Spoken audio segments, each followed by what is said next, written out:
Yeah. Well, kind of ask Connor this, but being the quarterback guy, when you have the line rotating like they are in front of Aidan right now,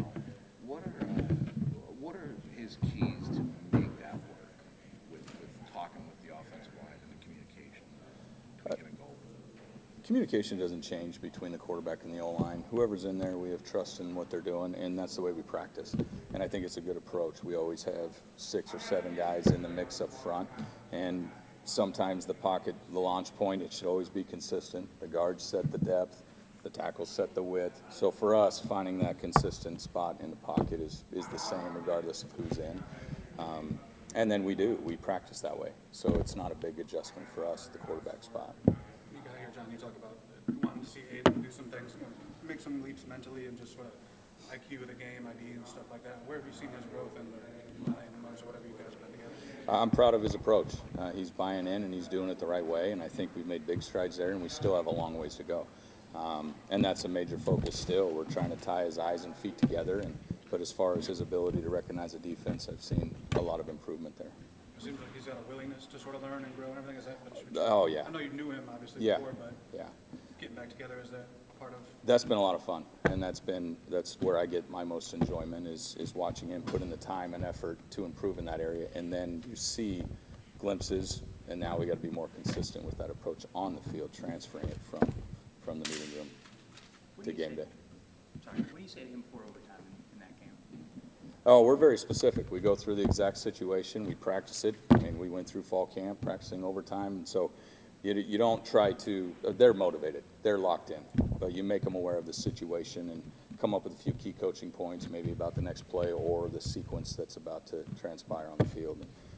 But no, when you practice, you're going to play the way you prepare, and we were prepared for that moment. How much did you even get a chance to have a conversation with him? Sorry about that. With him on the sideline, get treatment there before that. How much did you even have much of a conversation with him? It was a good conversation. It was more just about to get a gauge on where he's at, on how he's moving. That way we have an idea of maybe a different play selection or not. And at that moment, we were full go with our menu. Looking back at it, that 3rd and 6 on your opening drive of the second half, I guess it's the back shoulder fade to Kelly down the sideline. On 3rd down by a touchdown opening drive, how big was that pass at that moment? Oh, it was huge. Facing a blitz too, right? Oh yeah, no, it was a big time play. And the cool thing that transpired earlier in the game is we had the same leverage with the receiver and DB, and then we threw it too far in front, and we came back. He knew it right away. We saw it on film, and he goes, "Yeah, I know exactly where I need to put that ball." And then to see it happen later in the game, he was able to make that happen, and that was pretty neat. And doing the recognition on time, the one that he missed earlier, could he have done that a split second earlier? Yeah, he could have for sure. So our strike point was a little off on that one, but he adjusted and made the play when we needed it.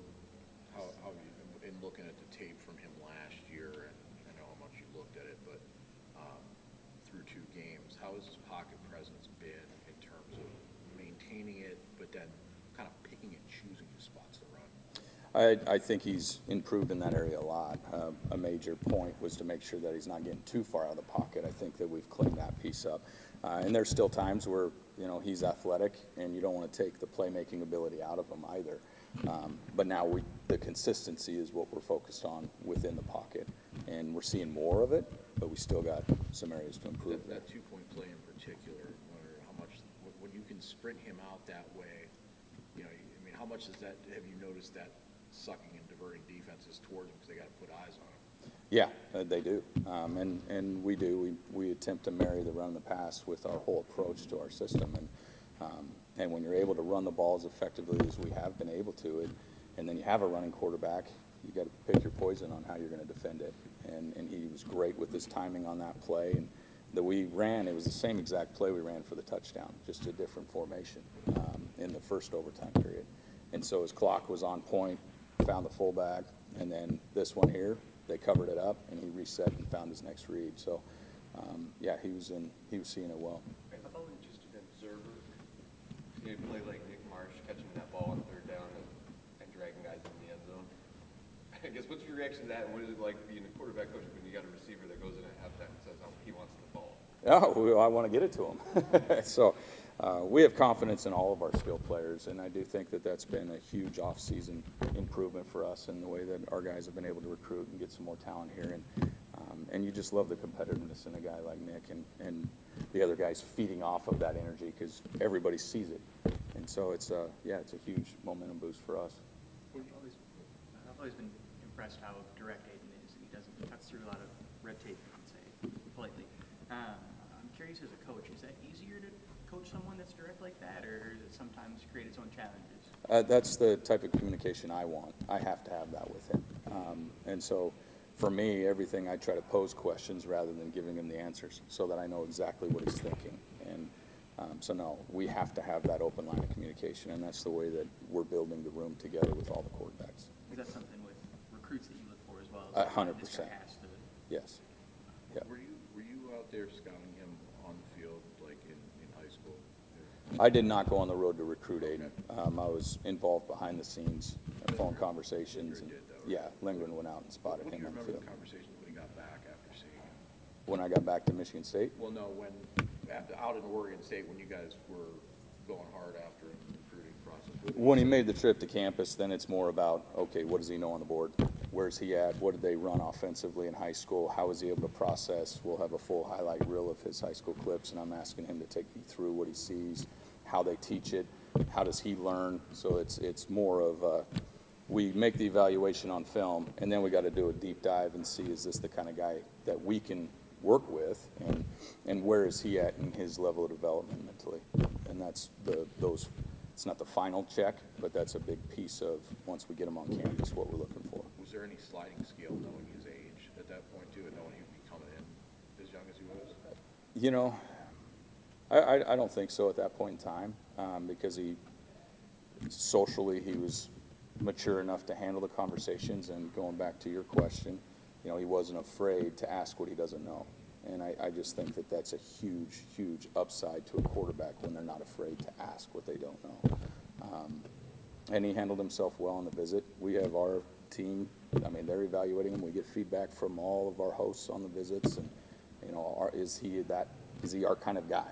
And if he's not, and we hear that from the players, then usually we're moving on. So there's a lot to the process as a whole for recruiting. The options he has when he gets to the line, and forgive me at the very beginning if you mentioned there was a play in overtime where he seemed to check into a run. He was either doing that or faking out the defense there. Does he have two plays there he can do? What are his options when he gets to? We have the ability to do that within our system, Yeah. in a lot of different ways. Okay. So yeah, Was that something he saw there? Was that something that was in his ear when you guys went to that run with Frazier, that 13-yard run? maybe. But he does have the option. We have options: run to run, pass to pass, pass to run to pass, audibles. It is very much a pro style system, and so for the quarterback, they have to be able to come up, read numbers, read leverage, where are they rotating, work away from DBs, whatever our checks are for that week. They have to know what the defense looks like and get us in the right position. And he missed a few in week 1, and then this game here, he was on point with all of those. You mentioned earlier the run game sort of picking up some traction. When you look with that piece coming along, is this offense sort of inching closer to where you guys had it at Oregon State, near the end where it's kind of rolling? Is that the piece that sort of needs to take it to that next level to get the offense really? I think there's a lot to it, but that's definitely that first step. You know, we've got to establish our identity, and once we do that, then everything plays off of it, and it opens up the playbook even more. And I think we're heading in the right direction. We still have some work to do for sure, but we're heading in the right direction. Ask Connor about this. You spent time at the FCS level. When you're preparing an FCS team to make a trip like this, how did you motivate them? Was there any need to motivate them? And how do they, I guess, now that you're on the other side of it and you've played some of those teams, how do you keep your guys from getting overconfident, knowing that there are good players coming? I think a lot of us coaches have been on both sides of the ball here, with coaching at lower levels, playing upper schools, and playing at the upper level and coaching against lower divisions. And at the end of the day, it is truly, and I can't speak for that, but it is truly about us. And the areas where we're at in our point in time and our process to continue to develop, it's about us. And that's my focus. It's tunnel vision right here. It's about us, and we play the next opponent, and they're darn good. I mean, they got a great first level. They got two guys, number 90 and number I think it's 3, Wells and Curry, they're solid on the first level. They present challenges. Second level, those backers are solid. You got Marshall and I think it's number 5. Those guys are aggressive. They fit the run well. And 39, the nickel transferred, Dane from Tulsa. He's a problem. He's nasty. I love watching him play. He gives good rate effort. And then they're solid in the back end. And the way that they're coached, they're disciplined. So to me, this is a great opportunity for us to continue to go out and play against a really good opponent and see where we're at in our next stage of development. So, I don't get caught up in that. For me, it's right here where we're at with us on our team, and then we move forward. How does that level help, with the portal changes and everything? I mean, everybody, it's kind of like a pecking order, and you guys did your due diligence on a guy like Connor or Caleb, but when you're looking at that guy from that level, how has that helped maybe the power programs in the development they're getting there? There's good players every level. There's players at every level that can play here for us, and we're seeing that with Connor now. And he came in here, and he's able to earn a starting job. And so, when you start to look at it now from a recruiting standpoint, I'm not looking at their roster to see who I could recruit. But there's definitely that piece of it that sticks out to you. It's like, oh, this guy can play, So, but from a standpoint of just overall talent, they're all over. They really are. I think it's neat because now they get to see and they have an opportunity that maybe they didn't have before. We heard about Alessio all offseason, but we didn't hear as much about Ryland or Leo. Just where's that, after 2, where's that picture at right now? Right now, Aidan's a starter. Alessio, we have more confidence in him than ever. He was put in a tough situation in that first game, and he'll bounce back from that, and he'll learn from it. But I have no concerns about Alessio at all. And then right now, Leo is the number 3 currently. He's operating on a high level with being able to process and execute what we're asking him to do offensively. And then Ryland is still, we're developing him, and he's sharp, and he gives us a good look right now on the service team, and hopefully we can get him back in the mix on that as well. With Aidan Chiles, I think a lot of people saw a lot of heart from him in that game. Yeah. I imagine you guys have seen it in practice a little bit, or did he show you guys a little bit too, in terms of what's inside him? In that game? It's, and I love his personality. I love how open he is, and he is. I've said this before. He connects well with people, and he does wear his emotions on his sleeve, and sometimes maybe a little too much, but it's all in good faith. And he earned that moment to celebrate, and I was glad that he took advantage of that. And it goes back to just the relationship going to the recruiting process. From the very first time we had him on campus, the connection that he and my son made. Well, then after the game, he and my son are connecting. And so moments like that, he earned that opportunity. And then for me to be a part of that, and then my son to be a part of that at the end of the game with a big hug, that's what it's about. That was your son that he's picking up in the photo? That was, yeah. Okay. How'd that make you feel when you saw that? Oh, I was tearing up almost, Now he might have said a bad word or two, but followed up with, I love you. One more. Jonathan Smith, your history with him, where did that all begin? Where did you first meet him? When he brought me on at Oregon State. When he gave me that opportunity, that was the first time I connected with him. I knew Coach Lindgren before that, and that was how I was introduced into that program. Phone call type? Well, Brian and I, we had known each other when he was at Colorado, UNC, and then it led to phone calls and then a couple visits. But, yeah. All right, cool. Thanks. Appreciate it. Thank you. Thank you, guys. Thanks, John.